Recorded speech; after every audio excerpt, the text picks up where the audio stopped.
I'm Pickles. I am a Filipino immigrant here in Canada, and in today's video, I'm going to tell you about ways on how to add Zen to your work from home situation and environment. Like most of you guys, I'm working from home. I've been working from home since last March, so 2020, mid-March, when everything was really forced to go on lockdown. I'm in Canada, I'm in Montreal, so that's when it all unfolded last year, mid-March. It's for everyone's safety, so, and thankfully where I work right now, they allow almost everyone at our staff to be able to work remotely. And so yeah, after, let's say, 10 months of working from home, I've developed this lifestyle in a way on how to get in the zone of working from home.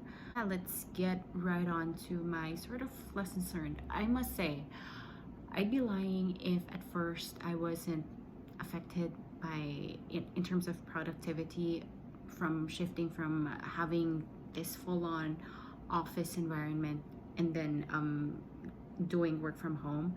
Where I live, it's not a big space, and where I'm at, I'm in a condo, and it's not as if we have those designated work areas for that I share between me and my husband. My husband is taking up our spare room, and then I'm here at our living area, and our space is not that big. So yeah, here are some tips on how I sort of get in the zone and have this mindset of being productive for the day for working from home. Okay, so starting with number one. Number one is all about time blocking. Now, this is applicable even before the COVID, but I found this very useful now that I'm working from home. It sort of gives direction on your day. You can get very deep into doing one task for a longer or maybe shorter period of time depending on what you're doing, but having that set time allotted to a certain task is helpful to plan out your day. My big tip for this is that at the start of your day, at the very first hour, allot it for what I call a focus time. I didn't invent this practice. It's a Microsoft scheduling thing from Cortana. I've enabled my schedule to have that 1 hour at the start of the day to just focus on and planning for the day and for the week, let's say. So I use the time to catch up on emails, reply to them, and also plan out for my meetings for the day or for the week. And yeah, so it's your personal time. I use it to really kick off my day, and it's been really helpful. Number two is closely related to time blocking, which is all about goal setting for the day.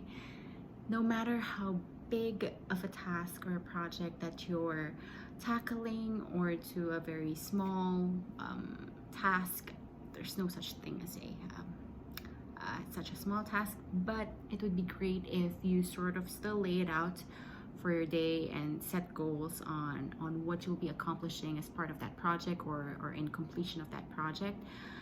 So yes, goal setting is a big plus. So we've tackled all about productivity, your ways of working.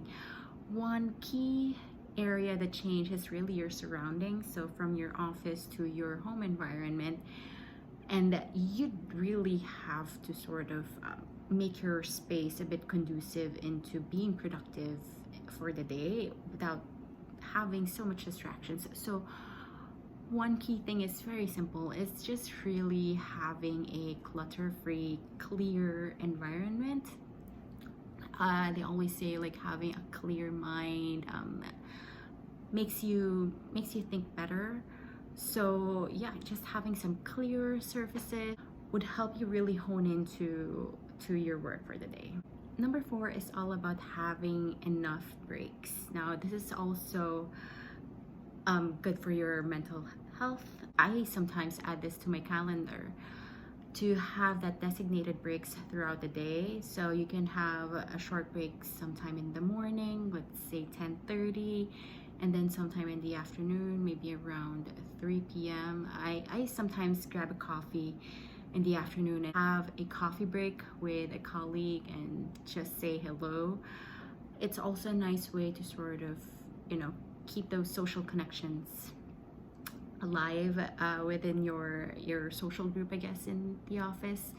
So yeah, don't forget to have breaks to refresh your mind and sort of have a reset button. Number 5 is still sort of keeping your environment clear. Is I understand that for some of you may need to work on having paper as part of your work. It's also very helpful if you keep your paper clutter to a minimum.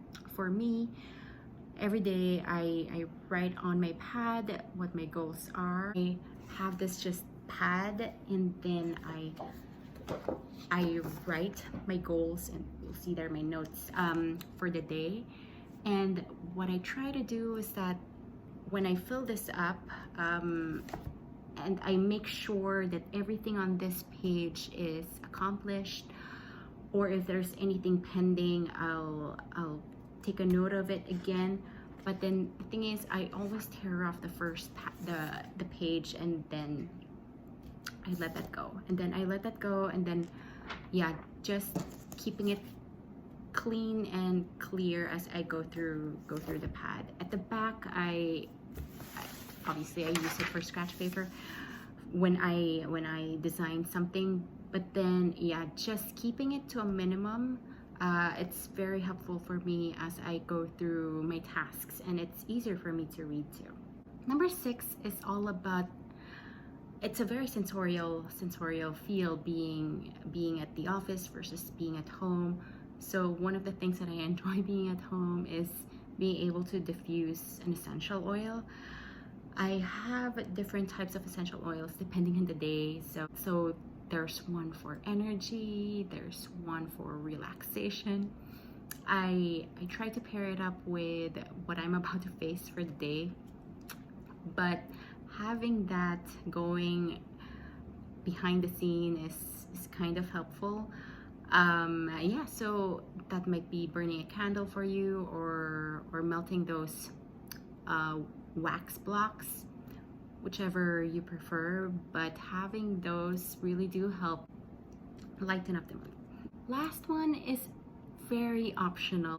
This has tremendously helped me focus with work, which is having really good audio equipment. I've always used the one from Apple, those just white regular earphones. It's not even the AirPods, it's the one that has the wire, which works great and fine. I use it for my calls, for music, for everything. But I recently purchased a really good over-the-ear type of earphones, and it has that noise canceling feature. I live in downtown, so right now it's winter season, but that doesn't stop the city from doing all of those constructions around our area right here. So it can get a bit distracting at times, and it's just human instinct sometimes to check out what's happening around the area, which is good, which is great, because you just want to be aware of your surroundings. But sometimes I need that noise canceling feature, because it really helps me focus on what I'm doing, on what I'm reading. Phones have been very helpful with me trying to focus with my work during the day. And yeah, I hope you're having a good journey in your work from home lifestyle. I've always been the one through my career who've always worked at an office. So 10 months in of doing work from home, it's quite different, and I must say I'm actually liking it. There's just so many pros to working from home for me right now, and it's all up to you on how you adjust, and I hope you're adjusting well. And thankfully, I can't say this enough, thankfully I have a work that allows me to work from home, which is great. I hope you're all well and safe wherever you are, and please let me know at the comments below what your tips are for improving your work from home lifestyle or environment. I'd be very curious to know, and maybe help improve my work from home lifestyle too. Yes, so please like this video, subscribe to my channel for more videos like this. Thanks for watching. Bye.